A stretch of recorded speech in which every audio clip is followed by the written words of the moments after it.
So the reason that your accessory work is so important is because it is where you are able to get into positions and to get into movements that you otherwise would not get into. And what I mean by that is, let's say you have your main lifts, you have your main moves, which is like a press, a pull, a hinge, a squat, a sprint, a jump, whatever, right? You have the more global moves that are more output based.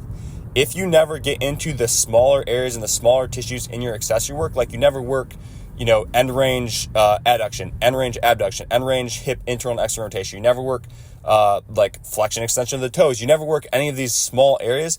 We literally never get those joints into their end ranges because everything that we're doing is that high output type of stuff, right? So if you look at your accessory work and it's like 3 or 4 exercises that are done for like 2 or 3 sets of 10, understand that you're missing out on the ability to actually get into those smaller tissues, to access those 4 ranges so that they can then support the more global moves that you make. Because if you don't do that in your accessory work, there's never going to be a period of time where you're able to actually do that, because that is where that happens, right? So the accessory work is not something to be brushed aside. It's not something to be taken lightly. It's not something to just be done and be like, oh, I got it done in 20 minutes.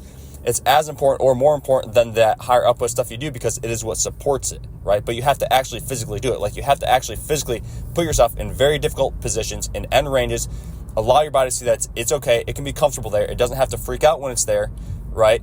And that will then allow those to be accessible to you when you go into your sport or when you go into whatever else it is that you're doing. But again, you have to actually physically do it. You have to actually physically put yourself in those positions.